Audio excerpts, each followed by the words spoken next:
Bien, alors, on a donc un shiur avant Pessah. Donc on va essayer de...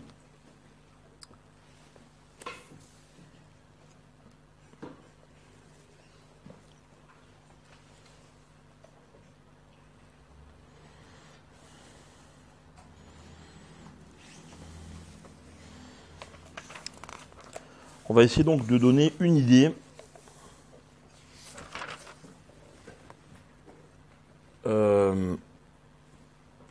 par rapport à la fête de Pessah.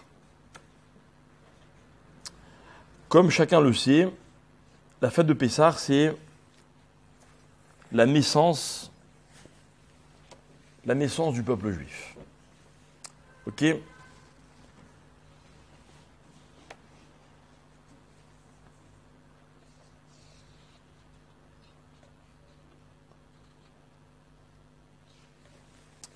Alors, qu'est-ce que c'est qu'une naissance ?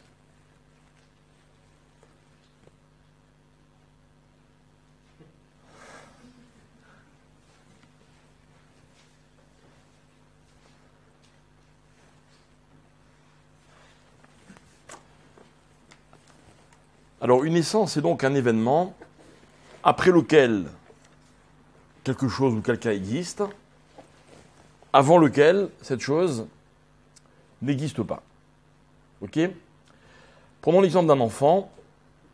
D'après, quel est le statut d'un enfant une fois qu'il est né ? C'est un être vivant. Quel est son statut avant la naissance ? Comment on appelle en hébreu l'enfant quand il n'est pas encore né ? Oubar. Comment ça s'écrit Oubar ? Aïn, Vav, Bet, Resh. D'accord ? Oubar, ça veut dire quoi ? Donc, a priori, c'est le même mot. Ce même mot-là, sur le ponctué un petit peu différemment, ça donne le mot ovaire. C'est quoi ovaire ? Ovaire. Ovaire, c'est quelque chose qui passe. Ok ? Quelque chose qui passe, et donc quelque chose qui n'a pas de consistance, qui n'a pas d'existence réelle. Genre, ça fait que passer. Donc l'enfant, il est rien, il est oubar, il est un passage. D'accord ? Donc il est une étape qui n'a pas de raison d'être propre, si ce n'est que ça lui permet de passer, d'arriver à ce qui va devenir après sa naissance. Ainsi, le peuple juif, avant la Yetziat Mitzrayim, il est quelque chose. Avant la Yetziat Mitzrayim, il est comme Oubar, il est comme ce fœtus, donc qui n'est pas encore né et qui ne représente a priori rien. Ok ? Alors il y a dans la Torah un exemple de cet état de quelque chose qui existe mais qui ne possède pas d'existence. Vous avez compris l'expression ? On ne peut pas dire qu'il n'y a rien, il y a quelque chose, mais ce quelque chose, il n'a pas de sens. Alors, est-ce que vous pensez à un exemple ? Est-ce que vous comprenez de quoi je veux parler ? Alors, attention, rappelez-vous la règle, quand on veut définir une notion, on remonte à l'origine de la notion. Alors, quelle est dans la Torah l'origine d'une chose qui n'existe pas complètement, d'accord, mais dont on ne peut pas dire qu'elle n'existe pas du tout ? C'est quoi le monde ? Parce que Dieu l'avait, il l'a créé. Aïe, t'avais bien commencé. Alors regardez, c'est facile, on va monter à l'origine. Bereshit bara Elokim et hashamayim vet haaretz. Premier passouk. Au commencement, Hachem a créé le ciel et la terre. Question, la terre, elle existe ? Oui ou non ? Riez-vous un peu. Elle existe. Dans quel état elle existe ? Le mot de la Torah, elle est facile. Tohu. Ve'aretz haïta tohu. D'accord ?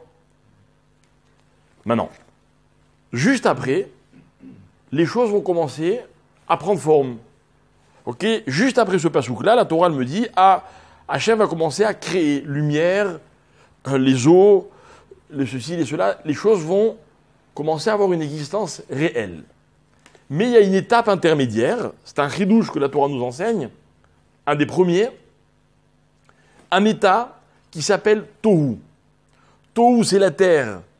Au moment de sa création, elle n'est pas encore vraiment la terre telle qu'on la connaît, elle n'a pas de fonction, elle ne sert à rien, mais on ne peut pas dire qu'elle n'existe pas. Elle s'appelle Tohu. Quel est le sens de ce mot Tohu? Ça veut dire quoi Tohu? Alors on va citer deux explications. La première explication, Rashi. Regardez ce que dit Rashi.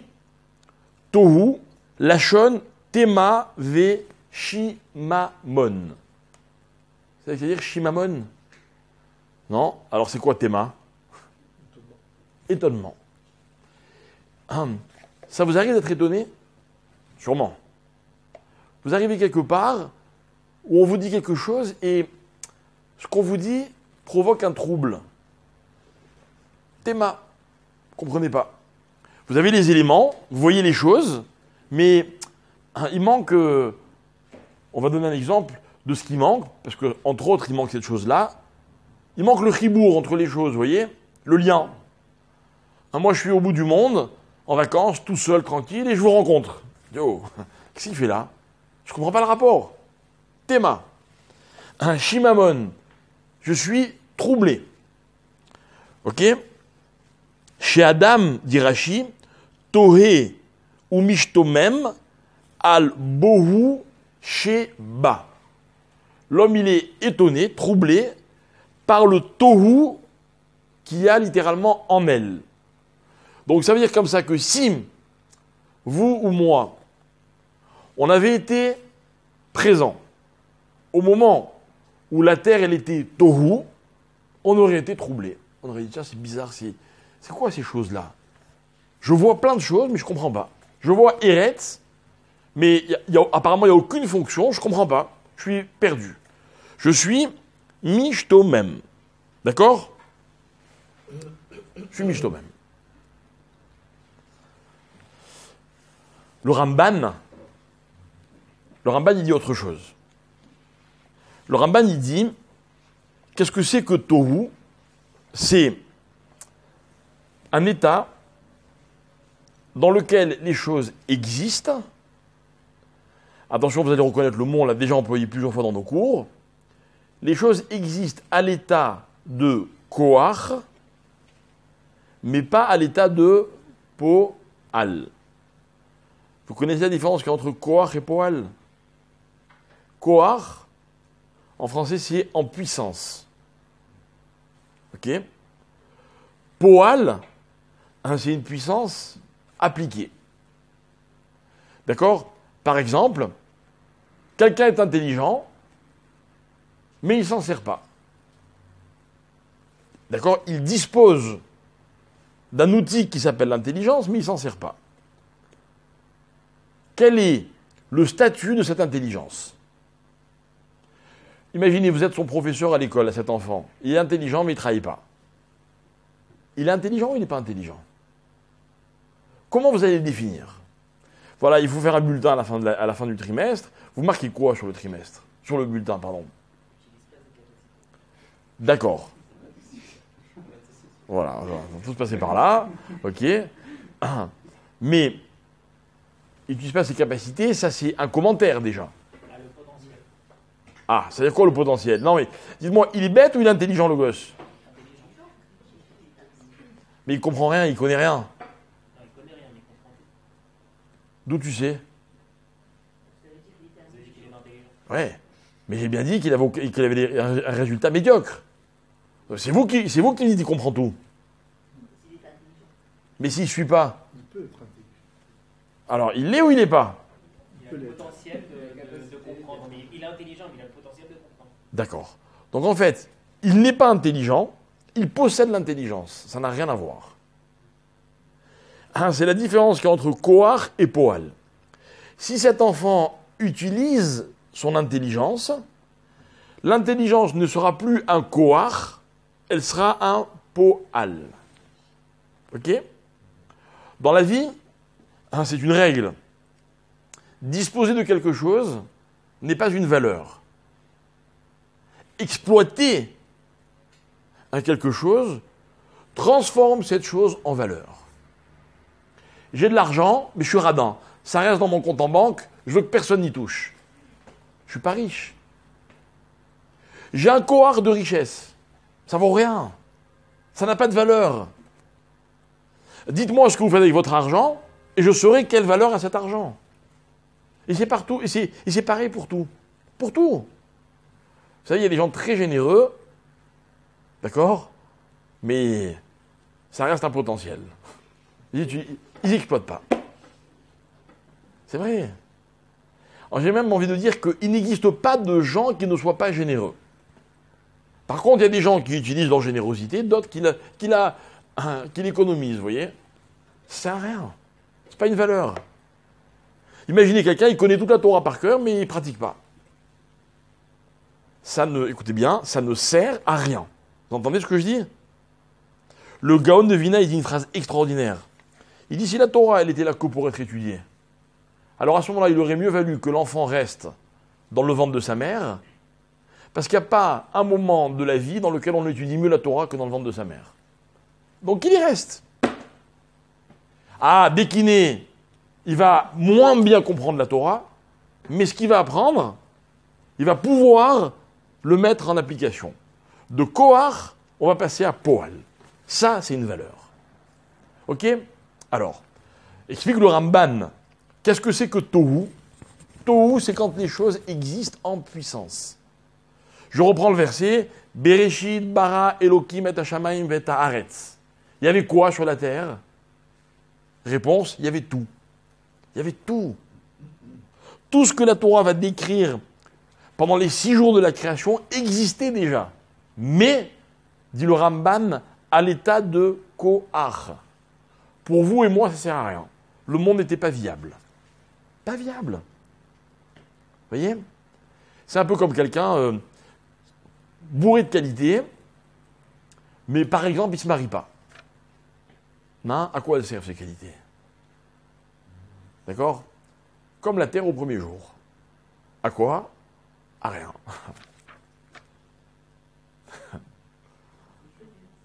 Hein? Ah ouais. Comment? Vous avez raison. Vous avez raison. Il n'y a pas que le mariage. Ok? Mais il n'y a pas autre chose que le mariage pour exploiter à 100% les qualités morales que l'on possède. Et je suis désolé, c'est pas moi qui ai créé le monde. Hein. C'est pas moi qui ai instauré les règles. Ok? Mais ne cherchez pas. Hein. Moi, je vais vous dire, je connais des gens, peut-être vous aussi d'ailleurs, hein, qui ont tout essayé à part le mariage. Ils rendent service à droite, à gauche, ils font plein de choses. Ils sont extraordinaires. Extraordinaires. Ça n'a rien à voir. Je suis désolé, ça n'a rien à voir. Maintenant, je condamne pas. Hein. On n'est pas toujours responsable. Mais ce qu'il faut comprendre, c'est que dans la vie, les qualités que l'on a, elles sont faites pour être exploitées à 100%. J'espère que je vous énerve. Hein. J'espère, voilà. Il serait temps qu'on arrête d'être gentil avec vous. Vous voyez ce que je veux dire? Mais bon, bref, évidemment, c'est pas le sujet. Hein. On y revient toujours, mais c'est pas le sujet de notre cours. Ok? D'ailleurs, c'est ce que nous disent les Ramim dans la Gemara, c'est ce que je vous dis, c'est marqué dans la Gemara, de Avodah Zarah, page 9 d'Aftet. La Gemara, elle dit, il y a un verset à la fin de la création qui dit Ele toldot shamaim va'aretz. Pardon, Ele toldot ha-shamaim ve'ha'aretz. Voici l'histoire du ciel et de la terre.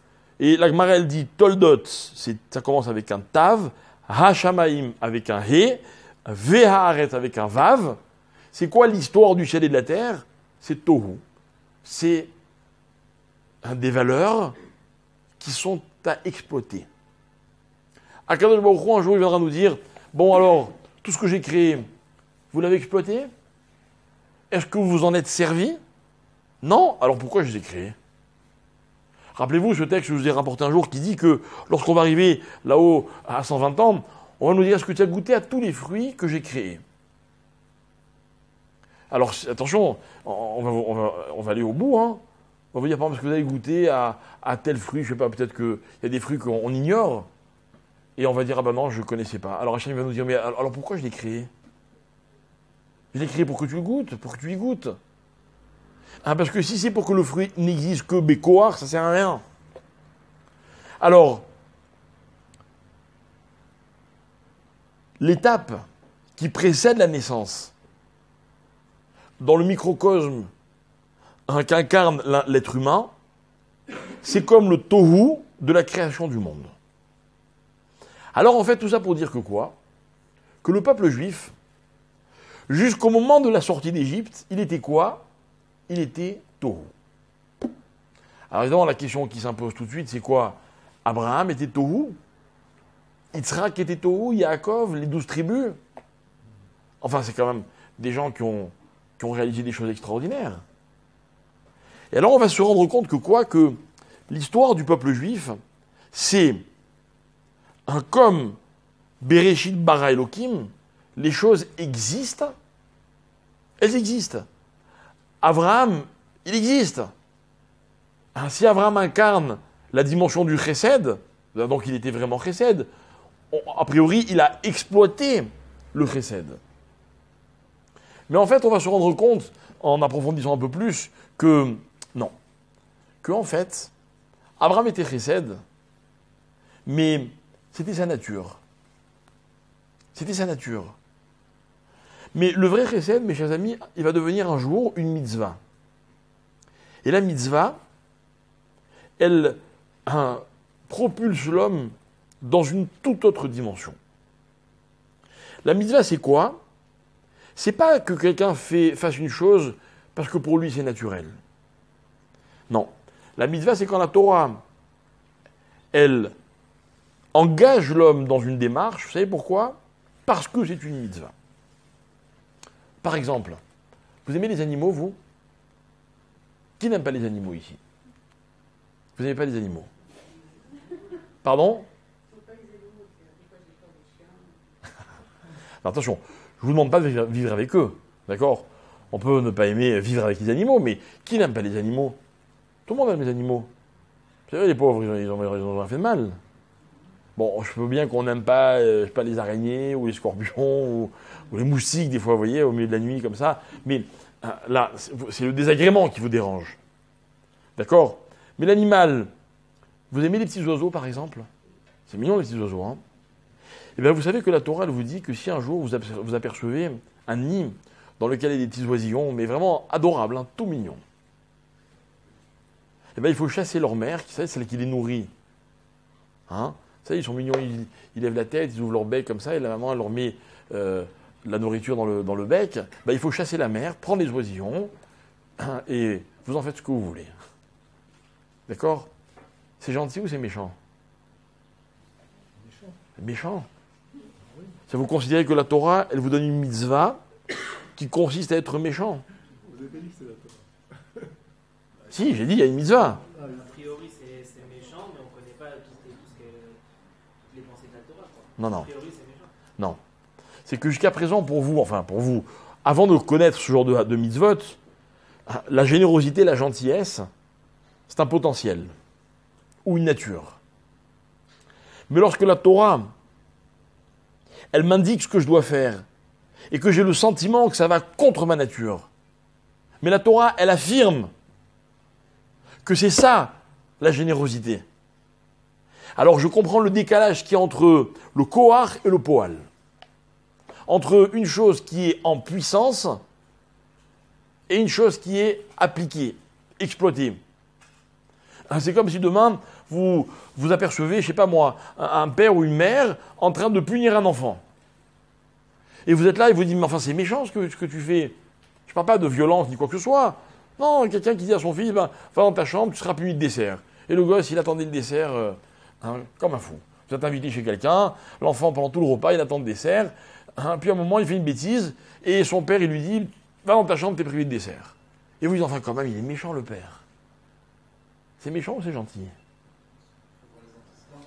Les antécédents? Non. Il faut voir les conséquences. Il faut voir que des fois, quand on est un peu trop gentil avec un enfant, on ne lui rend pas service. Et ce que l'on croit être de la gentillesse, c'est souvent de la méchanceté. Vous voyez, c'est-à-dire qu'en fait, dans la vie, les valeurs sont définies par des règles. Et ce sont les règles qui permettent d'affirmer que telle chose est une valeur ou son contraire. C'est comme ça. C'est comme ça. Des fois dans la vie, on est tellement pressé qu'on ne peut pas se permettre d'aller vite. Faire attention. Si vous allez trop vite, vous risquez de perdre trop de temps. Vous commettez une erreur, vous perdez le double du temps. Alors, allez doucement. Mais on est pressé, il faut se dépêcher. Non, non, c'est le contraire. La précipitation dans ce cas, c'est justement d'être prudent. Il y a plein d'exemples comme ça. Vous voyez, il y a des exemples qui sont des paradoxes. Mais à l'intérieur d'un paradoxe, on trouve une définition. C'est un exemple pour expliquer la différence qu'il y a entre Kohar et Poal. Ok ? Tohu, l'étape qui précède quoi ? Pas la création de la terre, du monde, non. Écoutez bien, les formes que les choses vont prendre. Et en fait, vont dire les Chachamim, la chose suivante, une idée bien connue aussi, c'est que, en fait, lorsque Dieu a créé le monde, les éléments existaient, mais ils n'avaient pas de forme, ils n'avaient pas de tsura. Et Akadosh Baruch Hu, au fur et à mesure de tous les jours de la création du monde, va donner aux choses leur véritable tsura. Vous savez ce que c'est une forme ? Une forme, c'est ce qu'on disait à l'instant, c'est une structure. Ok ? Une générosité non structurée risque de devenir anti-générosité. À l'inverse, être ferme n'importe comment, ça n'a pas de sens. Et dans la vie, encore une fois, toutes les valeurs se doivent d'être structurées. Tsura. Tsura. Prenons un exemple. La Torah me dit comme ça. Ve'aretz aita tohu vavohu, ve'chosher ad pene tehom. Donc j'explique, la terre était tohu bohu, l'obscurité planait sur le vide, il n'y avait rien quoi. Ve'ruach elokim merachefet al pene hamaim. Et le souffle d'Hachem planait sur la surface des eaux. Quelles eaux ? Quand les eaux ont été créées ? Cherchez dans la Torah, c'est marqué nulle part. À moins que les eaux, c'est Shamaim. Hein ? Alors l'eau, c'est quoi ? L'eau, c'est un concept. L'eau, c'est le seul élément de la nature qui en aucun cas ne peut avoir de forme, de tsura. N'est-ce pas ? Donc il existe avant que les choses ne prennent forme. Mais pourquoi est-ce qu'il existe ? Il existe parce que dans le monde, il ne peut y avoir de forme sans eau, sans humidité. Imaginons, vous voyez là, il y a une maison. Vous savez ce que c'est une maison ? C'est de la poussière à l'état solide à laquelle on a donné une forme. C'est ça, une maison. Tout ce que vous voyez autour de vous, toutes les pierres qui permettent à cette maison d'être solide, c'est en fait de la poussière, du sable, auquel on a donné une forme. Avec quoi on a donné cette forme ? En humidifiant ce sable. Et je ne sais pas si vous avez déjà vu, un maçon construire un mur, qu'est-ce qu'il fait ? Il fait un espèce de ciment en mélangeant de la terre et de l'eau. Évidemment, il faut savoir doser. Et puis il va rattacher, coller les pierres les unes aux autres. Et puis au bout d'un moment, ça va sécher. Et puis, la maison va devenir solide. C'est-à-dire que l'eau n'a pas de tsura, mais il n'y a pas de tsura sans eau. Voilà la première propriété de la création du monde. Maïm. Maïm. C'est le premier élément. Il y avait Aretz, ok. Après, il y avait Tohu, Bohu, Rocher, Tehom, Ruach. Tout ça, c'est quoi ? C'est pas des matières. La seule matière qui apparaît au même moment que les éléments dans leur kohar, ça veut dire en potentiel, la seule matière qu'on connaît à part Eretz, c'est Maïm. Pourquoi ? Parce qu'avec Eretz et Maïm, vous pouvez tout faire. Vous pouvez tout créer. Tout est possible avec Eretz et Maïm. Prenez de la terre, vous l'arrosez, et puis elle va donner des fruits. Elle va permettre aux choses de pousser. Prenez de la terre, prenez de l'eau, vous pouvez tout former. Akadosh Baruch Hu, avec quoi il a fait l'homme? Avec de la terre et avec de l'eau. Et de ça est né l'être humain, Adam. Afar mina Adama. Et ainsi de suite. Donc ça veut dire comme ça que la première étape, c'est quand tous les éléments sont réunis. Ok, ils ne sont que des potentiels, ils n'ont aucune forme, mais ils existent. Et voilà que, au bout d'un moment, les choses vont prendre forme, et ça va être ce qu'on appelle, vulgairement, parce que c'est un terme que l'on a, que l'on emprunte dans tous les domaines, on assiste à une naissance. Une naissance. Vous savez, on dit par exemple d'une idée qu'elle est née. On parle de naissance. On dit d'un projet qu'il naît. Comme d'un enfant, comme de la création du monde. Comme du peuple juif. Et quand est-ce que cette naissance du peuple juif intervient? Au moment de la sortie d'Égypte. Alors voilà, mes chers amis, on va se retrouver dans quelques jours à la table du Seder. Et on va revenir sur cet événement incroyable, celui dans lequel nous, peuple juif, sommes nés. Alors, peut-être que vos enfants, enfin ceux qui sont à table avec vous, ou vous-même, de façon très candide, allez demander, mais une seconde, si on est né au moment de la sortie d'Égypte, on était quoi avant la sortie d'Égypte? On était un oubar? Hein? Alors, réponse, on était un potentiel. On était tohu. Et de tohu, on est passé, en ce qui concerne le peuple juif, on est passé à Béné Israël. Béné Israël, c'est l'application de ce koach incroyable que nous ont transmis Avraham, Yitzhak et Yaakov. Et vous savez, on l'a déjà dit plusieurs fois, mais c'est une idée, je pense, qui mérite d'être rappelée souvent, c'est que dans la vie, ce que l'on fait, parce qu'on trouve que c'est normal et naturel de le faire, c'est pas sûr que ce soit une valeur. Si vous êtes gentil parce que vous pensez que c'est normal, c'est bien. En tout cas, c'est pas mal. Mais c'est pas sûr que ce soit une valeur. Mais si un jour dans votre vie, vous faites une chose parce que c'est ce que vous devez faire, même si vous n'êtes pas sûr que c'est bien. On tout demandé à tous les parents du monde, ils ont un jour amené leurs enfants chez le médecin, et le médecin, il a eu des gestes que des parents n'auraient pas pu avoir. Moi, je me rappelle avoir un jour amené un de mes enfants aux urgences, qui avait une plaie dans un endroit très très douloureux, le pauvre, ok, et il fallait faire des points de suture. Ils étaient à 4. C'était dans la langue. Et le médecin, il m'a dit, peut-être qu'il vaut mieux que vous vous attendiez dehors. Je dis, non, ça va, je peux tenir le coup. Il n'a pas voulu. Il m'a dit, non, c'est insupportable. Alors je me suis dit, quoi, il est cruel? Non, il n'est pas cruel. Il n'est pas cruel.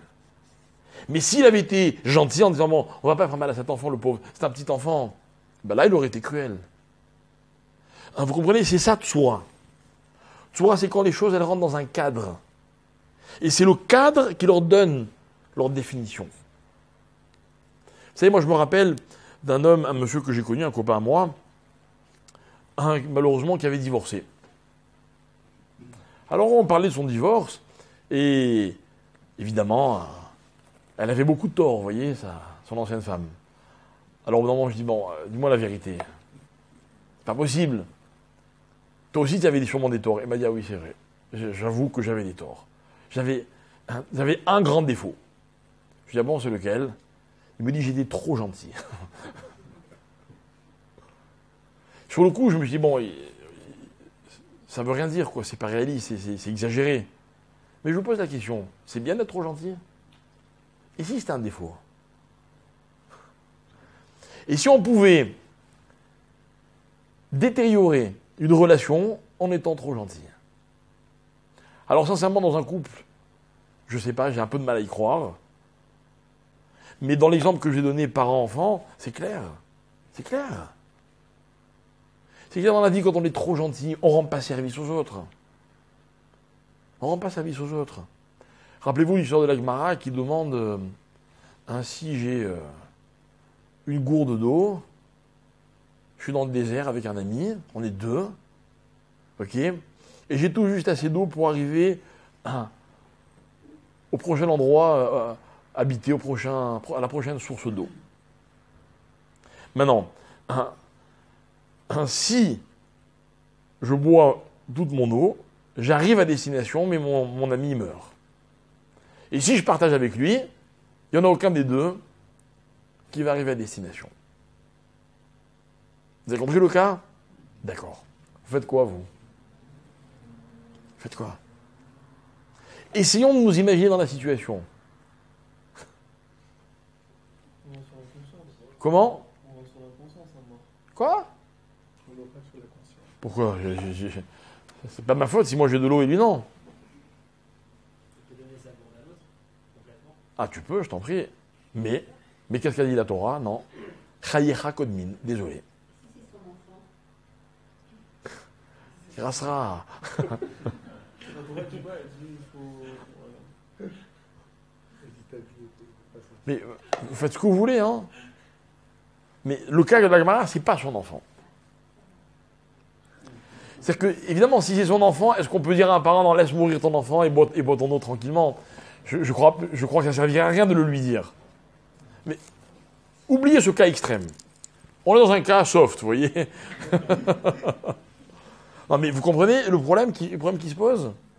Or, dans la Torah, il y a des choses qui sont claires. Maintenant, le cas, au Hachem, on ne le rencontre pas de façon aussi dramatique. Mais vous avez des gens, par exemple, qui vont s'oublier à eux pour rendre service aux autres. Mais dans la vie, quand on s'oublie à soi, est-ce que c'est de la gentillesse? Je ne vais pas répondre, hein. Je vous laisse réfléchir. C'est une réflexion. Est-ce qu'au contraire, dans la vie, quand on met des règles, on se fait respecter, on apprend aux autres que c'est que le respect, est-ce que c'est pas ça être gentil? Je reprends l'exemple des parents. Des parents qui passent tout à leurs enfants sont des parents cruels. Cruels. Un enfant, il ne peut pas être rassuré si on ne lui apprend pas les limites. La Torah elle a toujours imposé des limites. Parents, enfants, maître, élève, roi, sujet. Il y a des halakhot terribles, très très strictes. Parce que dans la vie, il faut qu'il y ait des règles. S'il n'y a pas de règles, le monde, il ne peut pas tenir le coup. Alors, ça, c'est la différence qu'il y a entre Tohu et ce qui s'est passé après, une fois que les choses ont pris forme. Ok? Ça t'arrive, tu m'appelles. Il a dit qu'il faut la banque.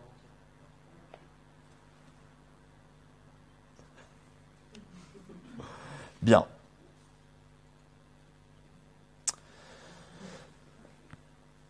Alors voilà. Il y a dans la paracha de Bereshit, dans la paracha de Bereshit, un épisode, encore une fois, dont il m'est arrivé souvent de parler, parce que pour une raison très simple, il me passionne. La Torah raconte la faute de Adam et de Chava. Ok? Adam et Chava ont fauté. Avant de fauter, ils évoluaient dans le Gan Eden. Et après avoir fauté, qu'est-ce qui se passe? La Torah me raconte qu'ils sont chassés du Gan Eden. Vayeshaleche ou Hashem Elokim mi Gan Eden. Ok? Ils sont renvoyés du Gan Eden. Et ils vont devoir travailler la terre. Vayegaresh et Adam. Et Hashem a congédié, renvoyé l'homme. Vous voyez, la Torah elle emploie deux mots, Vayeshalecheu, et après elle dit Vayegaresh. Très bien. La Torah continue et elle dit, et pour ne pas que l'homme revienne dans le Gan Eden, Vayashken mikedem le Gan Eden, HaKadosh Baruch Hu a installé à l'entrée devant le Gan Eden, parce que vous savez que la porte du Gan Eden, elle se trouve quelque part. Pas loin d'ici. C'est-à-dire que lorsque l'homme a été créé, l'homme, il vivait où? Sur terre ou dans le ciel? Sur terre. Maintenant, l'endroit dans lequel il vivait s'appelait Gan Eden. Et quand il a été chassé du Gan Eden, où il est allé? Sur terre, pareil. Donc sur terre, il y a Gan Eden et il y a le reste de la terre. Ah ben c'est comme ça. On n'a qu'à trouver la porte et retourner au Gan Eden. Quel est le problème? Alors Hachem, il a pensé à cette possibilité. Qu'est-ce qu'il a fait? Il a verrouillé l'entrée. Il a mis Kérouvim. Rachid explique, et il dit c'est quoi Kérouvim? C'est Malaché Chabala. D'accord? Il a mis à l'entrée des anges exterminateurs.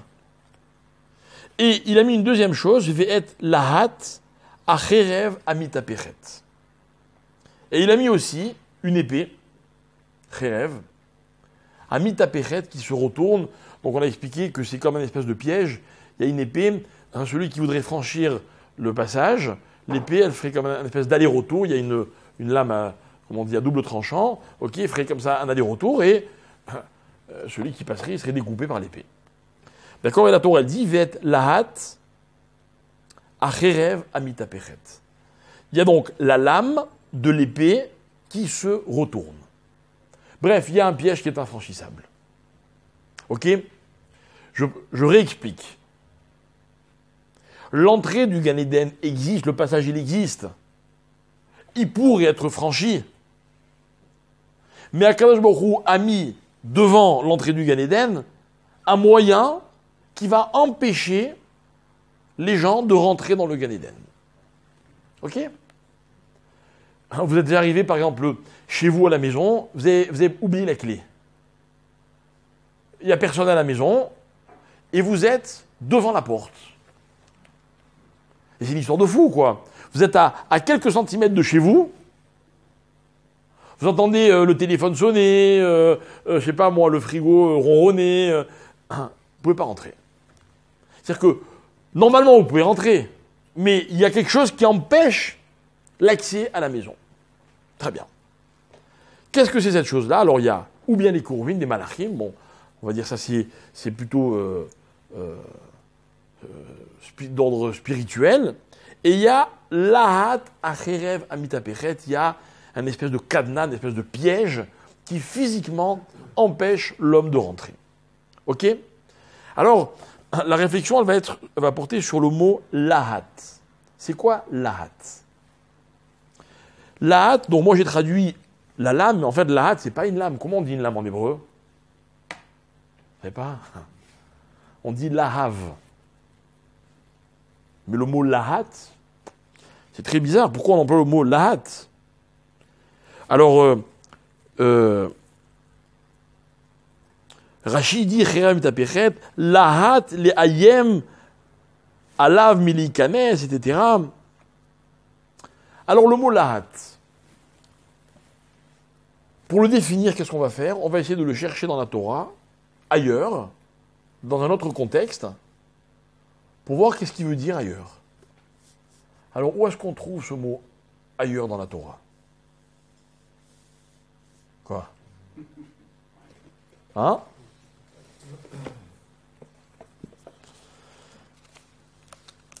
Bon, moi j'ai préparé le cours en même temps, hein, c'est normal si vous ne savez pas, mais vous inquiétez pas, vous allez bientôt savoir. Je suis pas comme ça, moi. Hein. Alors, plus tard, la Torah me raconte que les Juifs sont en Égypte, serviteurs, esclaves. Quoi? T'as trouvé? Il a dit la sortie d'Égypte. Ah, c'était logique, quoi, c'est le cours. Alors, Akadosh Baruch Hu dit, interpelle Moshe dans le Séné, le buisson ardent, il dit voilà, va chez Paro, dis-lui que je t'ai envoyé, etc. Vous vous rappelez, et Moshe il dit à Paro, il dit à Hachem, mais il va pas me croire, Paro, que c'est toi qui m'as envoyé. Ah, alors Hachem il dit oui, c'est vrai, t'as raison. Alors je vais te donner des simanim, des signes, qui vont être des preuves que c'est bien moi qui t'ai envoyé. Vezé lechahaot. Et voici le signe. Quel est ce signe? Alors, Akadosh Baruch Hu dit à Moshe Rabbeinu, il lui dit comme ça, voilà. Mazé beyadecha, vayomer maté. Il dit, c'est quoi qu'il y a dans la main là? Il dit, ben, c'est un bâton. Ah, très bien. Jette-le par terre, vayashlichi artsa, vayehi le. il l'a jeté par terre et le bâton est devenu un serpent. Ok? Les ma'an ya'aminu kinira elecha Hashem eloke avotam eloke Avram, etc., etc. Afin qu'ils te croient que c'est bien, que tu as bien rencontré Hashem et que c'est lui qui t'a envoyé. Donc, je saute tout ce qui se passe après et pour arriver à la rencontre entre Moshe et Paro. Moshe est accompagné de Aaron. Ve'achar ba'u Moshe ve'Aaron va'yomru el Paro ko'amar Hashem. Ils disent à Paro, voilà ce que Hashem a dit, laisse partir le peuple juif. Évidemment, Paro refuse, etc. Alors, Moshe Rabbeinu, très, très sûr de lui, ok, qu'est-ce qu'il fait?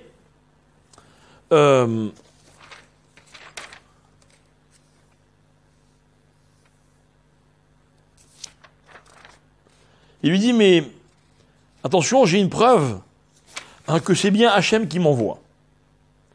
Ok, quelle est cette preuve? Moshe prend son bâton et il le jette par terre.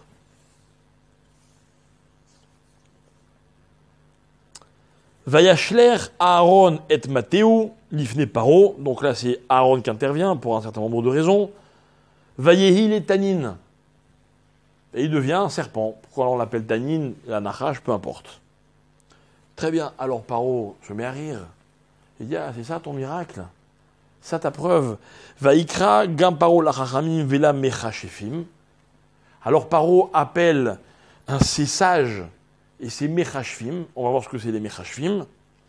Vayasu gamhem chartume mitzraim. Alors eux aussi, ils ont fait pareil. Les sorciers égyptiens. Et tenez-vous bien, Belahatm. Eux, ils ont fait pareil. Avec quoi ils ont fait pareil? Avec leur... Hein? Quelle lame?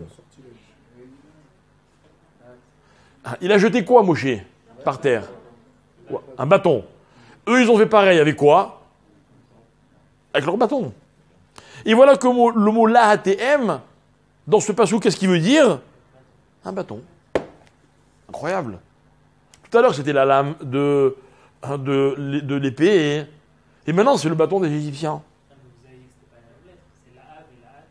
Non. J'ai dit que là-bas, on a employé le mot lahat, alors que logiquement, on aurait dû dire lahav. Et ici, on emploie le mot lahat, alors qu'on aurait dû dire maté. D'accord? Donc, au contraire, l'anomalie, elle est double. Si elle est double, c'est que forcément, il y a une corrélation. Là-bas, on l'appelle la hâte, et là, on l'appelle la hâte.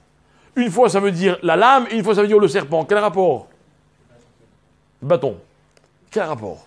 Et on va voir plein de fois, des fois, c'est l'ATM, des fois, c'est l'AHTM, parce qu'on va beaucoup parler de bâton. Ok? Toujours est-il que les Égyptiens ont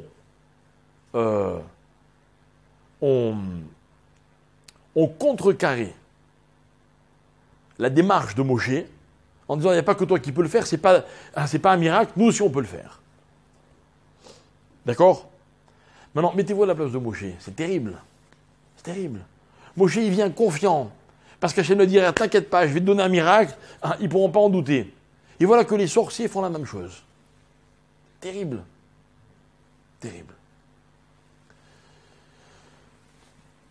Alors la Gemara, ou plutôt, on va passer directement à l'explication du Maharal. Le Maharal, il dit comme ça. Le Maharal, il dit, c'est quoi la sorcellerie? Ok? C'est quoi la sorcellerie? Vous avez déjà fait de la magie, vous? Il y a quelqu'un qui est magicien ici? Je ne parle pas de ceux qui font, comment on appelle ça, les prédicateurs. Bon, ceux-là, c'est pas de la magie. Non, ils nous embrouillent et ils font autre chose. Mais est-ce que ça existe, la magie? Ça n'existe pas? Oui? Qui pense que la magie existe? Ouais. C'est tout, il n'y a que 2 personnes? 3? Ah. Vous pensez que ça n'existe pas, la magie, pour vous? Là-bas, au fond. Non, ça n'existe pas. C'est-à-dire qu'en fait, tout ce que vous ne savez pas faire, ça n'existe pas? Hein? Mais pourquoi ça n'existerait pas la magie? C'est que la Torah, elle dit qu'on n'a pas le droit de faire de la magie. Donc, là, je vous cite la Gemara dans Sanhedrin. La Gemara, elle dit comme ça, écoutez bien. Il y a marqué dans la Torah, la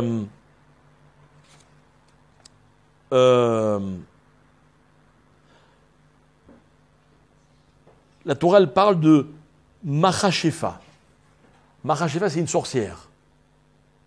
Ok? Une sorcière, elle fait quoi? La magie. Appelle ça sorcellerie si tu veux, mais c'est de la magie. Et la Torah, elle dit, attention, la magie est interdite. Machashefa lotechaye. Vous ne laisserez pas vivre les sorcières. Alors, la Gemara demande, et les sorciers? On a droit ou pas les sorciers? Et la Gemara dit, non, echad anashim, echad nashim, vechad anashim. Echad aish, vechad aisha, plus exactement. Pareil, pourquoi on a dit Mechashefa? La Gemara, la réponse qu'elle répond. Ok? Mais si la Torah l'interdit, ça veut dire que quoi? Que ça existe. Bon, ça existe, la magie, la sorcellerie, tout ça, ça existe. Ça existe. Maintenant, attention, je ne sais pas qui est-ce qui est capable de le faire.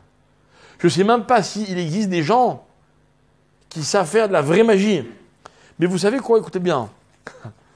On va jusqu'au bout. La Gemara, dans un autre texte, elle se demande, est-ce qu'on a le droit de faire de la magie le jour de Shabbat? Pourquoi vous rigolez? J'explique. Ok, la magie, enfin la sorcellerie est interdite. D'accord, très bien.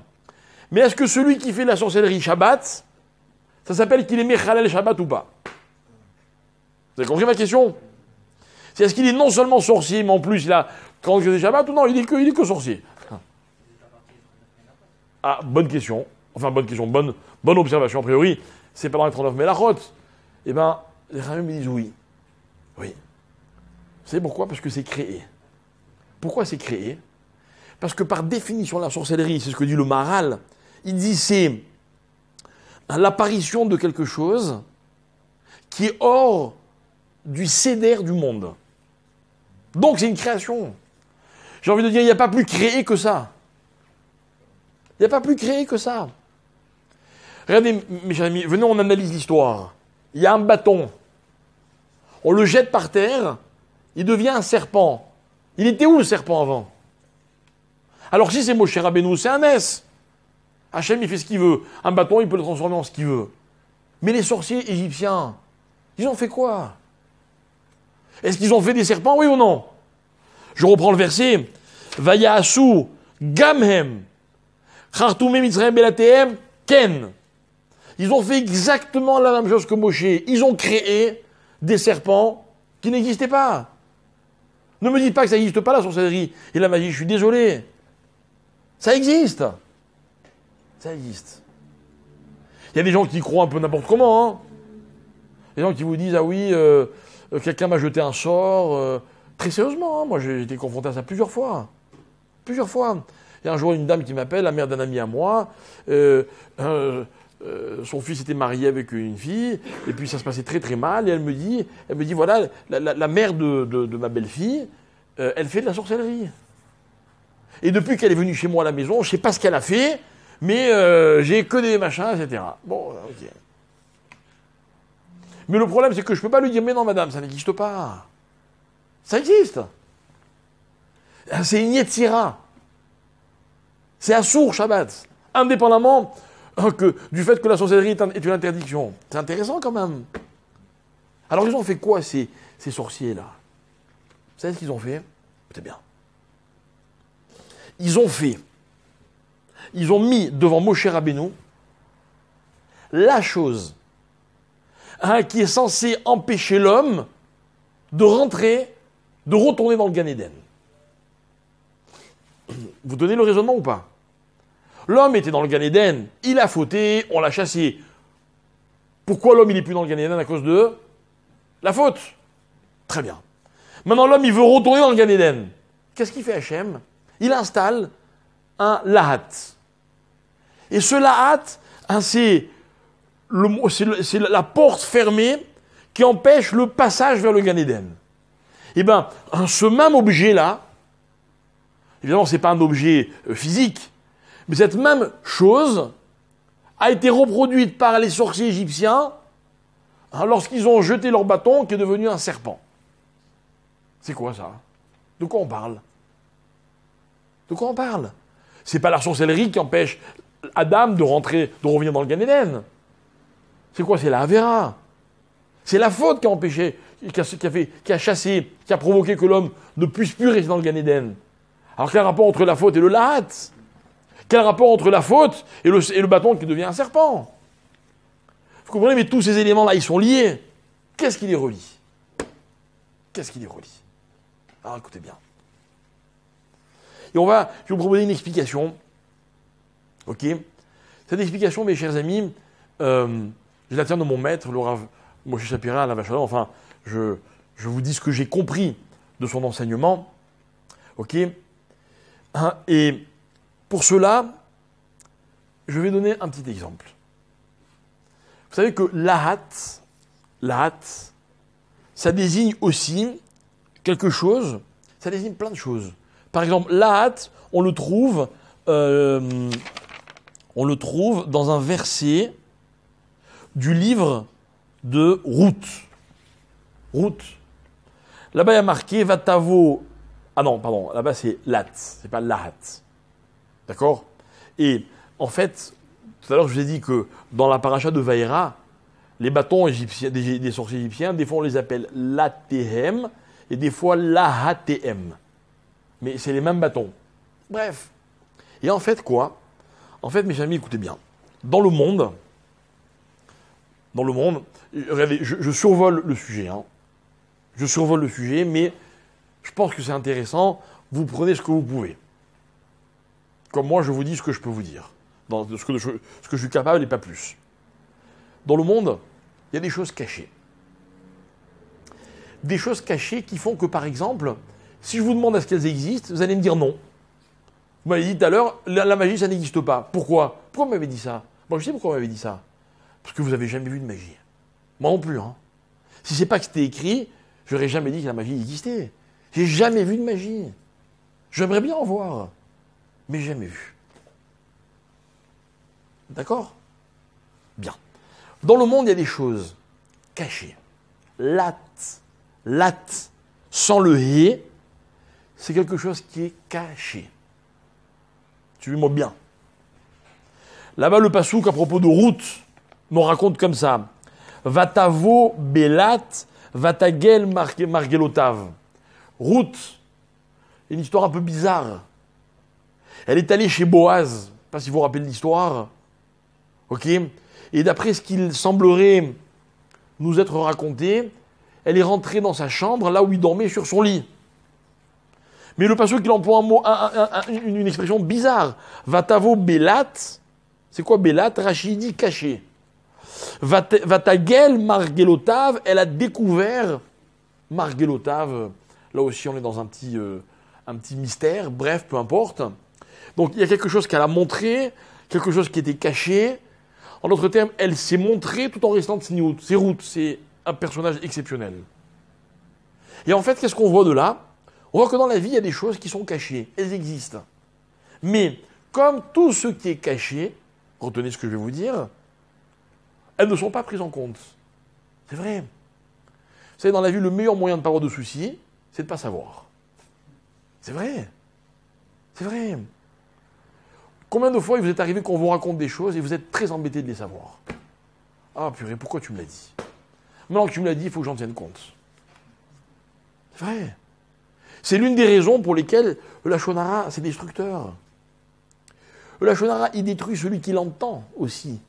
Pourquoi tu m'as dit? Lui, je l'aimais bien, c'était mon ami, maintenant que tu m'as dit ça, qu'est-ce que j'aurais aimé ne pas le savoir? Parce que dans la vie, quand une chose est cachée, on ne la prend pas en compte. Bref, c'est une idée qui va très loin. Je reviens à mon sujet. Lat, c'est ce qui est caché. Lahat,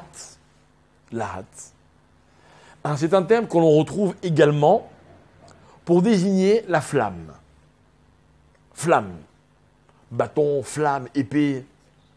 Terme universel presque.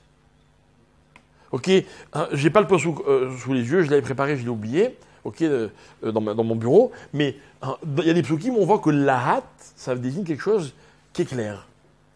Mais, attention, lahat, c'est une lumière qui est très violente, mais en même temps très éphémère. Voilà ce que c'est que lahat.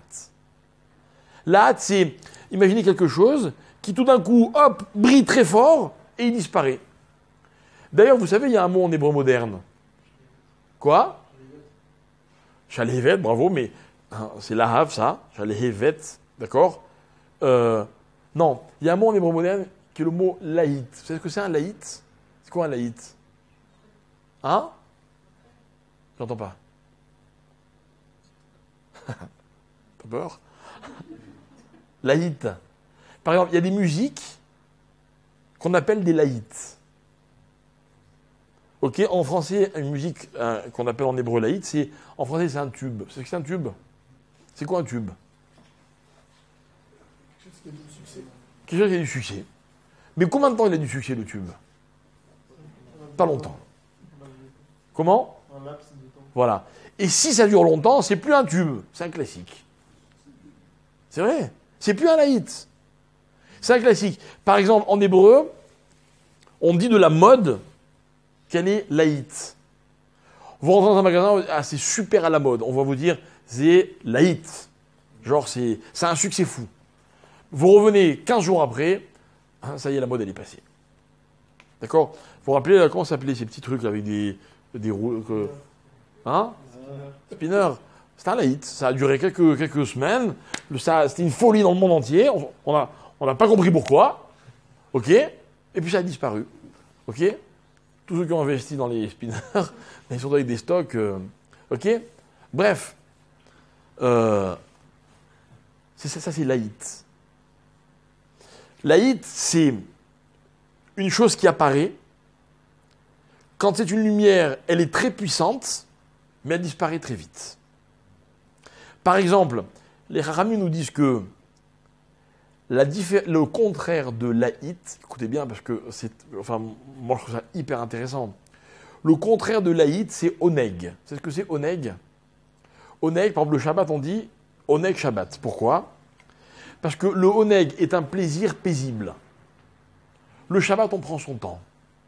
Le Shabbat, le plaisir du Shabbat, ce sont des petites choses. C'est vrai, quoi. Hein, des petites marmites avec des petits aliments simples. OK? Et c'est notre kiff du Shabbat. C'est oneg Shabbat. À l'inverse, ce que c'est que laït, c'est un plaisir qui est très excitant. OK? Qui suit une courbe qui est très abrupte, mais qui redescend aussi vite. Et d'ailleurs, si ça dure trop longtemps, ça perd la notion de plaisir. Vous remarquerez que les faux plaisirs de la vie sont des moments éphémères, très intenses, mais si jamais ils duraient trop, ils perdraient leur saveur agréable. Au contraire. C'est comme l'exemple que je donne toujours, quelqu'un qui aime le chocolat, il en mange un, il en mange deux, il en mange trois, au bout d'un moment, il est écœuré. Mais il adore le chocolat. Mais oui, mais il ne faut pas que ça dure trop longtemps. Ok, en général, dans la vie, écoutez bien, l'anti-plaisir, c'est le plaisir éphémère. C'est ce qu'on appelle en français la sensation. Et c'est triste que les gens ont plutôt tendance à rechercher les sensations que les vrais plaisirs. Ok? Il y a un tas d'expériences dans la vie qui procurent une grande satisfaction, mais très éphémère. Ces plaisirs excitent la personne. Mais à l'inverse, quand ces plaisirs ils sont dans le cadre qui convient, il n'y a plus d'excitation, enfin en tout cas il n'y a plus la même, mais au contraire, il y a ça devient linéaire.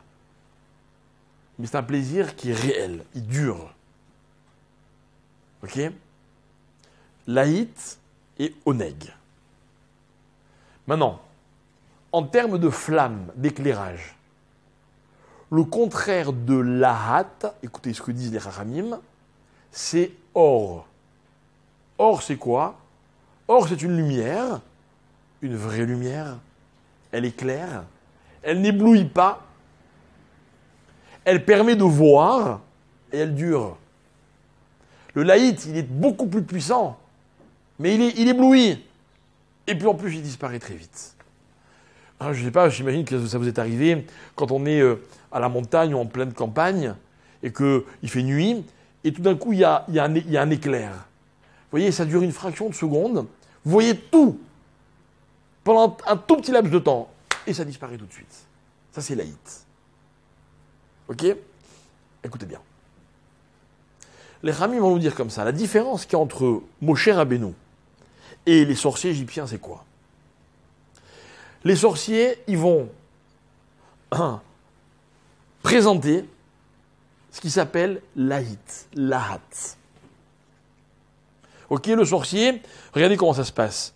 Il est tranquillement là où il se trouve, et Paro l'appelle. Vaikra Gam Paro la Chachamim vela Machashim. Il dit, oh, venez tous. Regardez, il a transformé son bâton en serpent. Alors eux, on imagine l'excitation. Ah, nous aussi on peut le faire. Et ils l'ont fait.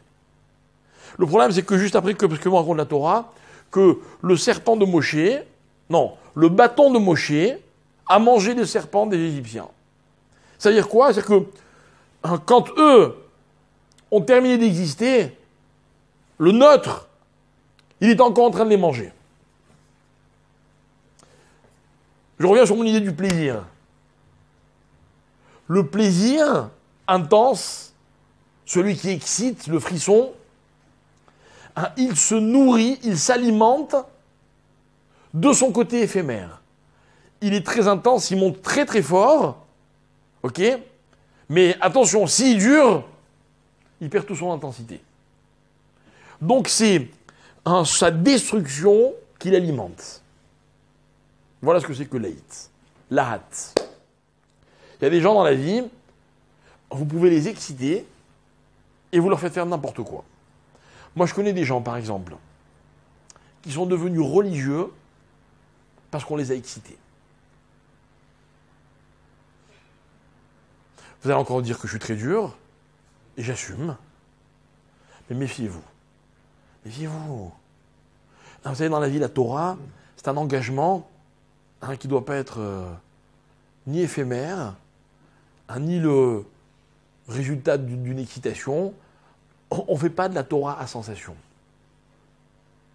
La Torah, c'est une démarche, elle est linéaire, elle est progressive, elle est comme la lumière, elle est comme le or. Le or. Regardez les propriétés de cette fameuse lumière. La Torah me raconte qu'un jour, Yaakov Avinu est agressé par le malach. Vous vous rappelez, le fameux malach de Esav. Alors comme il a vu qu'il n'arrivait pas à se débarrasser de Yaakov, le malach le frappe. Et il le blesse. Alors la Torah raconte que Yaakov, le pauvre, il avait très mal. Et la Torah dit comme ça, une fois qu'ils se sont séparés, Vaïzrach lo hashemesh. Le soleil s'est levé pour lui, dit le verset. Ka'asher avar et penuel veut solea al Yericho. Le soleil s'est levé pour lui, dit le verset. Ok. Et Rachid dit les tzorko, les rapotes et salato, pour guérir sa blessure. D'accord? Et Rachid dit, quand le soleil s'est levé, Yaakov boitait, il avait mal, et le soleil l'a guéri. Le soleil, ça guérit. Mais, dit les Khamim par ailleurs, mais il faut faire attention, pourquoi? Parce que le soleil, il peut aussi brûler. Vous voyez, le soleil, il a guéri Yaakov au moment où il s'est levé. Au moment où la lumière, elle apparaît progressivement, et que l'homme, il découvre les choses, il découvre la nature, et que la chaleur, au fur et à mesure, elle augmente. Mais attention, passé ce moment-là, la chaleur, elle peut devenir très violente. Et elle peut provoquer l'effet inverse. Elle ne guérit pas, au contraire. Elle peut rendre malade. Vous voyez, c'est ça la lumière. Alors, il explique les Khamim, ils disent comme ça. Les sorciers égyptiens, ils ont créé le waouh, la sensation. Ils ont fait d'un bâton un serpent, ça a duré quelques secondes, tout le monde est impressionné. Mais Moshe, il a transformé les choses. Moshe, si vous voulez, dans l'exil égyptien, il est arrivé, et au fur et à mesure, il a apporté une lumière que les Juifs ont vu se lever au fur et à mesure. Vous savez que la sortie d'Égypte a duré des mois et des mois. Qu'il y a eu les plaies, et puis les périodes intermédiaires, et puis de nouveau une plaie, et une période intermédiaire, et une plaie, et quoi? Et il s'est passé quoi pendant toute cette période-là? Il s'est passé que les Juifs ont petit à petit réalisé que c'était Akadosh Baruch Hu qui maîtrisait le monde. Quand ils pensaient être définitivement prisonniers des Égyptiens, ils ont vu poindre la lumière, ils ont vu la lumière augmenter, s'intensifier, jusqu'à ce qu'ils y voient complètement clair. C'est l'antithèse de la hâte. Et ça voudrait dire que quoi? Qu'aujourd'hui, ce qui empêche l'homme de revenir vers le Gan Eden, c'est quoi? C'est cette notion de la hâte. Cette notion de chose qui apparaît comme ça, de façon soudaine. On ne s'y attend pas, tac, ça nous frappe.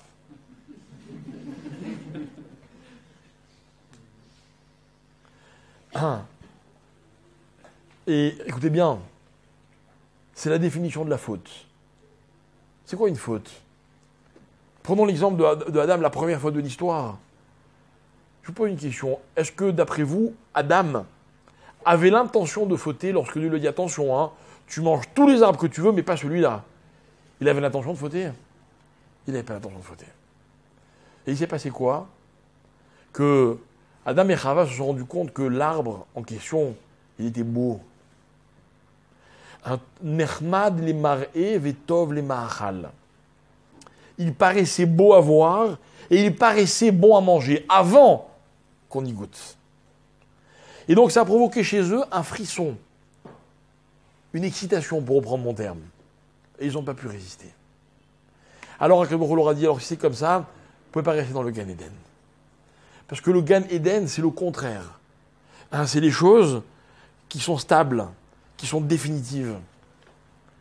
C'est quand les plaisirs de la vie, les vrais plaisirs, ne sont pas des sensations.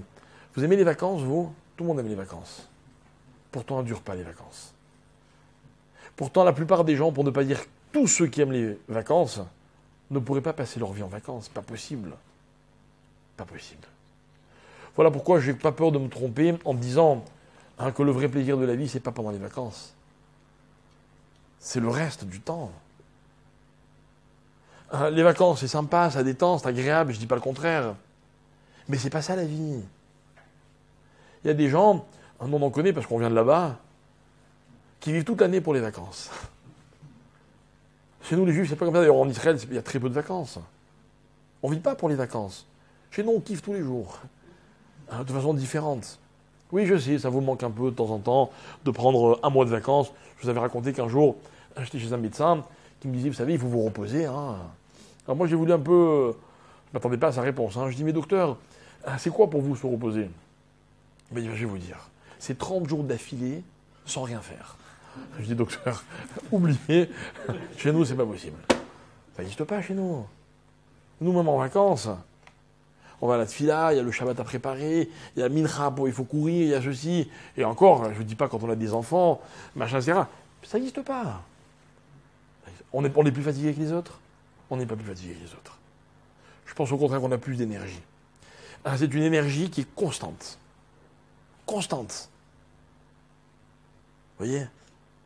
Alors, c'est ça l'idée que je voulais développer par rapport à Pessah. C'est quoi la sortie d'Égypte? La sortie d'Égypte, c'est l'apparition d'un phénomène. On est en Égypte, on est dans une situation qui paraît complètement bouchée. Comment ça va se passer? On n'arrive pas à envisager. Et voilà qu'arrive un homme qui s'appelle Moshe. Et Moshe Rabbeinu, progressivement, il va nous faire réaliser que quoi? Que Akadosh Baruch Hu, c'est lui qui dirige le monde. Et on va passer par une période de flou, une période de tohu. L'Égypte va connaître un cataclysme. Et ce cataclysme, mes chers amis, venez, on l'observe du point de vue juif. Oublions maintenant l'Égypte, les pauvres. On imagine ce qu'ils ont souffert, les Égyptiens, avec ces 10 plaies.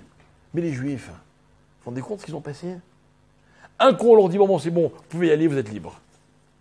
Et puis tout de suite après, on leur dit, ah non, je regrette, vous restez esclaves. 10 fois. Vous ne savez plus où mettre la tête.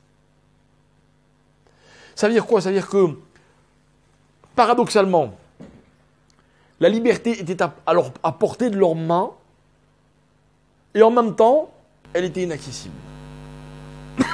Ce qui me fait dire que les choses existaient, mais cohort en potentiel, mais on n'arrivait pas à les mettre en application.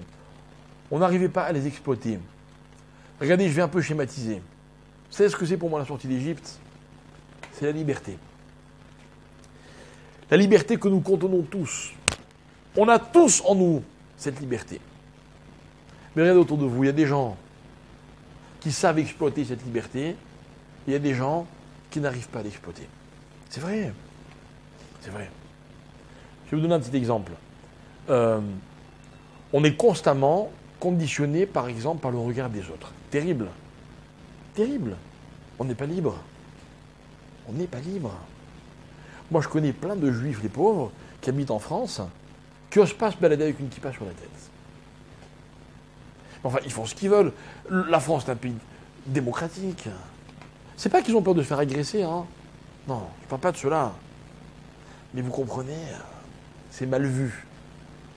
Là, on arrive dans quelques jours à la période du Homer, ok? Les gens vous disent, non, je ne peux pas aller au travail avec la barbe, ça ne se fait pas.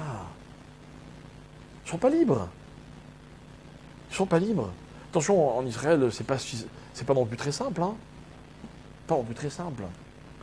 Moi, je connais plein de gens, et j'en fais peut-être partie, il y a des choses qu'on aimerait réaliser, il y a des choix que l'on aimerait faire, et on n'arrive pas à les faire.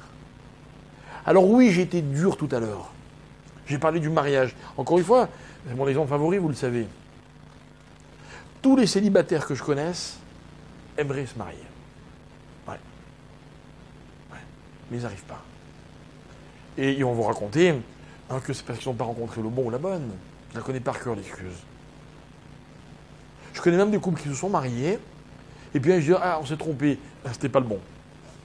On annule tout et on recommence. C'est une question. Vous croyez que les couples qui durent, c'est parce qu'eux, ils n'ont pas fait d'erreur de casting. Ils ont eu un coup de bol de folie. Ils sont tombés sur le bon, la bonne, et ça marche. Vous croyez que c'est comme ça que ça marche? Non. Et j'aimerais vous expliquer mon idée, parce que pour moi, c'est là que se trouve le cœur de ce que je voulais expliquer par rapport à Yetziat Mitzrayim, par rapport à Pessah. C'est que, mes chers amis, dans la vie, la liberté, c'est d'être capable de faire des choix et de les assumer jusqu'au bout. Et vous savez ce que c'est un choix que l'on assume? Écoutez bien ce que je vais vous dire. Ce n'est pas un choix dont on est sûr qu'on ne s'est pas trompé. Parce que ça n'existe pas. C'est pas comme la magie, ça. Hein. Ça n'existe pas. Ça n'existe pas de faire un choix, de se dire, je sais que je ne me suis pas trompé. Non, ça n'existe pas. Tout le monde peut se dire, peut-être que je me suis trompé. Tout le monde. Peut-être que non, hein. Mais, dans la vie, on est capable de choisir, ce qui est déjà extraordinaire, et d'assumer son choix quand on se sent libre. Et libre, vous savez ce que c'est? C'est quand j'ai en moi, je sais que j'ai en moi, tellement de capacités. J'ai tellement de potentiel qu'il ne dépend que de moi d'exploiter ce potentiel. Regardez. Vous avez un enfant. À l'école, il a du mal. Ok? À l'école, il a du mal. Vous savez, on n'a pas que des enfants pour qui ça marche tout seul et facilement. Maintenant, l'enfant, vous le connaissez, c'est le vôtre. Vous savez qu'il a des capacités. Mais par exemple, il n'arrive pas à se concentrer. On fait quoi? Alors évidemment, il y a des professionnels qui peuvent vous aider mieux que moi, etc. Mais moi, je crois comme ça que le principe, c'est quoi? C'est de libérer l'enfant de ce qui l'empêche d'exploiter ses capacités. C'est ça le plus dur dans la vie. Je ne connais pas de gens qui ne sont pas prêts à se marier, contrairement à ce que tout le monde dit. On m'a dit récemment qu'il y avait une chatranite, qui était psychologue, vous voyez, top, pro. Et quand elle reçoit des jeunes, elle leur dit, oulala, toi, d'abord, il faut te faire suivre, va régler ton problème, et après, je te présente quelqu'un et tu vas te marier. Elle n'a pas complètement tort. Vous avez des gens qui se marient avec des tares, et qui deviennent tarés. Et en plus, ils rendent les autres tarés. D'accord? C'est vrai, des fois, il y a des problèmes. Mais en vérité, écoutez bien, c'est pas le mariage qui va mettre en avant les défauts ou au contraire réparer les défauts. Non, c'est pas ça. C'est pas ça. C'est la liberté de l'individu. L'homme, pour que ce qu'il possède soit des valeurs, il faut qu'il soit libre de les exploiter. Libre. Libre. Mais c'est dur d'être libre, vous croyez que c'est facile? Je vais encore vous dire autre chose. Est-ce que vous croyez que la liberté, c'est une chose qu'on peut nous faire cadeau? On a libéré, on a affranchi un tel ou un tel.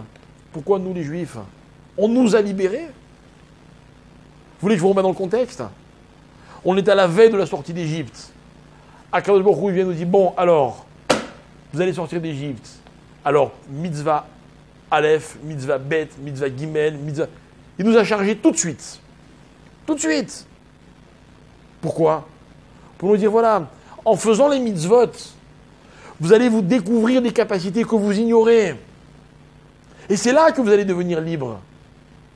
Parce que pour moi, un enfant qui réussit à l'école, c'est un enfant à qui on a enlevé tout ce qui l'empêchait de se découvrir. Et vous savez pourquoi j'assume quand on me dit que je suis dur? C'est juste parce qu'on n'a pas très bien compris ce que j'ai voulu dire. Au contraire. Au contraire. Je pense qu'il n'y a pas plus sympa que moi. Pourquoi? Parce que je veux expliquer aux gens à quel point ils ont des capacités. Mais qu'il faut se réveiller. Il faut se sentir libre. Libre. Écoutez, je vais vous dire une phrase que vous n'aimez pas parce que je l'ai déjà dite. Je l'ai déjà dit plusieurs fois. Et je sais que vous ne l'aimez pas. Mais vous épousez n'importe qui, ça peut marcher. Vous savez pourquoi? Vous savez pourquoi? Parce que je vous connais. Vous avez tellement à donner. Hein, que peu importe qui c'est qui va recevoir. Vous ne me croyez pas? Eh bien, on va perdre du temps. Enfin, surtout vous, quoi. Pas encore vous, mais ceux qui ne veulent pas me croire. Est-ce que vous croyez que quoi? Que la personne qui me convient, c'est la personne qui va me donner mieux que ce que d'autres auraient pu me donner? Non, non. La personne qui me convient, c'est celle qui peut recevoir tout ce que moi j'ai à lui donner. C'est ça la liberté, mes chers amis. La liberté, c'est pas ce qu'on vous donne. C'est ce que vous êtes capable de donner parce que vous l'avez trouvé en vous. Un homme libre, c'est un homme qui est capable de s'exploiter complètement. Écoutez bien, pourquoi j'ai fait le rapport entre l'idée de lahat et l'idée de tohu vavohu? Parce qu'on n'est rien quand on ne s'exploite pas. Et on se détruit quand on cherche des sensations, des faux plaisirs, des valeurs qui sont éphémères, qui disparaissent. Il faut lutter contre ça, mes chers amis. Lutter. Les choses sont des valeurs quand elles sont dans une structure, dans un cadre. Un cadre. Je vais vous donner un exemple. Il vaut ce qu'il vaut, hein. Moi, il m'est cher cet exemple. La première mise que la Torah donne à l'homme, c'est Peria Verivia. Vous savez ce que c'est Peria Verivia? C'est une expérience qui véhicule un plaisir très intense. Mais attention, ça peut être la plus grande avéra de la Torah ou alors la plus grande mitzvah de la Torah. Vous savez de quoi ça dépend? Ça dépend du cadre. Hors contexte ou dans son contexte. Mais attention, hein, je peux imaginer, je peux croire que hors contexte, c'est aussi porteur de beaucoup d'excitation, un plaisir fou. Alors que dans le contexte d'un mariage, ma foi, c'est une chose qui s'installe, vous voyez, qui devient presque une routine. Ouais. Mais il n'y a que ceux qui ont vécu la deuxième expérience, ils comprennent où est le vrai plaisir. Où est-ce que l'homme, il se retrouve complètement? L'homme, je parle de l'individu. Où est-ce qu'il a le sentiment qu'il s'exploite? Qu'est-ce qu'il donne à l'autre? Qu'est-ce qu'il donne à l'autre? Eh bien moi, mes chers amis, pour moi, Pessah, c'est ça. Pessah, c'est la fête de la liberté. Vous voulez que je vous donne une preuve de ce que je vous annonce? Je vais vous le dire. La mitzvah du soir de Pessah, c'est quoi? C'est de raconter la Haggadah. Raconter. À qui il faut la raconter? Alors facile, si vous avez des enfants, il faut le leur raconter. Si vous n'avez pas d'enfants, racontez-la à d'autres. Et si vous êtes seul, eh bien vous allez vous la raconter. On a droit de se la raconter qu'une fois dans l'année. Ce genre de Pessah. C'est ce que c'est raconter. Raconter, c'est quand vous partagez ce que vous possédez. Et tant que vous ne le racontez pas, c'est un potentiel qui reste enfermé. Ce n'est pas une valeur. C'est-à-dire que ce soir-là, on est tous des enseignants. On est tous des orateurs. On a tous le droit de parler. Moi, je vous assure, mes enfants, hein, j'essaie de les motiver à parler. Mais c'est pas évident quand il y en a plusieurs à table, que chacun a son histoire à raconter. Non mais, c'est le but de la soirée. Vous vous rendez compte de ce que j'apporte à un enfant quand je lui montre qu'il est capable de me raconter des choses et que ça m'intéresse? Eh bien, je ne lui rends pas service, parce que moi aussi, il me rend le même service. Moi aussi, quand je raconte, il m'écoute. Et ça devient une mitzvah ce soir-là. C'est ça, exploiter son potentiel. C'est savoir qu'il y a en nous contenu des choses extraordinaires, mais qu'il ne faut pas qu'elles restent à l'intérieur. Il faut les partager. Il faut les transformer en valeur. Et c'est ça, être libre. Et c'est ça, être juif. Et une naissance, c'est ça. Quand un enfant arrive au monde, tout le monde est content, dit Mazel Tov.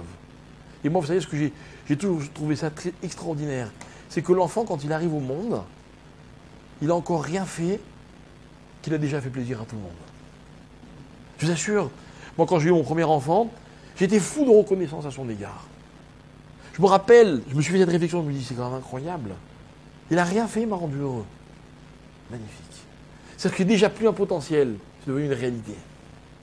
Avant la naissance, non, ce n'est qu'un potentiel. Ce n'est pas une valeur. Eh bien, nous, le soir de Pessah, on est nés. On a apporté quelque chose au monde.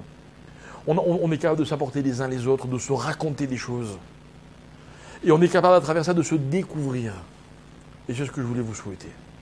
Je voulais vous souhaiter à Pessah, encore plus que n'importe quel autre jour de l'année, de vous découvrir. Et je vais vous donner un petit conseil. Passez Pessah, le soir du Seder, dans un endroit avec des gens qui vont avoir envie de vous écouter. Choisissez-les bien. Mais je suis sérieux. Moi, si vous voulez, je vous invite chez moi avec plaisir. Et vous pouvez parler autant que vous voulez. Je parlerai peut-être en même temps que vous, ok? Mais c'est le but. C'est le but. Le soir du Seder de Pessah, on n'est pas pressé, on a toute la nuit. Vous savez combien de fois, moi, le soir du Seder de Pessah, il m'arrive de remonter les cavaliers de la minuterie pour prolonger encore un petit peu. Comment? Pourquoi non? Non, on a le droit. Même Shabbat, on a le droit, il y a une technique. Bon, pas tout apprendre sur un pied, mais il y a une technique. Sauf si tu as une minuterie électronique, là, tu es en galère. Okay. Mais c'est un exemple. On a le temps. Chacun doit se découvrir. Chacun doit se découvrir. Et je suis convaincu que si on exploite cette fête de Pessah pour se découvrir, ça nous fera du bien, pas seulement le soir du Pessah, mais pour toute l'année. Et c'est ce qui s'est passé ce soir-là. On est devenu un peuple libre, un peuple qui allait commencer à parler et à raconter des choses. Et Akadosh Baruch Hu nous a tout de suite amenés vers la Torah. La Torah est un livre, il suffit que vous l'ouvriez pour avoir un tas de choses à raconter aux autres. Donc je voulais vous encourager à le faire et vous souhaiter une fête de Pessah kasher. Kasher. C'est quoi kasher? Kasher, c'est pas seulement une fête sans chametz. C'est ce que c'est kasher. Kasher, c'est qui convient. Quand les éléments se retrouvent dans un contexte dans lequel chacun trouve sa place et sa valeur. Ok? Et si Pessah il est kasher, alors il n'y a pas de doute que il sera aussi Saméach. Alors on va se séparer pendant quelques semaines, et si Dieu veut, on vous fera signe juste après les fêtes de Pessah pour la reprise de nos cours. En attendant, je vous souhaite encore une fois une bonne préparation à Pessah, une bonne fête de Pessah, reposez-vous, et pour, si Dieu veut, réattaquer avec de nouvelles forces à la rentrée. Et encore une fois, je n'étais pas une invitation en l'air. Si vous connaissez des gens qui sont seuls ou qui ont besoin d'être invités, je me ferai un plaisir de les recevoir à ma table. D'ailleurs, qui ne sera pas ma table ce soir-là, mais table ouverte à ceux qui veulent. Ne dis pas à ma femme que j'ai dit ça parce qu'elle va me tuer. Mais si elle vous voit arriver, elle sera très contente de vous voir. Voilà, d'ailleurs, je vais aller retrouver parce que c'est l'anniversaire de mariage ce soir. Et j'ai préféré faire court quand même, mais bon, il ne faut pas que j'exagère quand même. Voilà, Shavua Tov.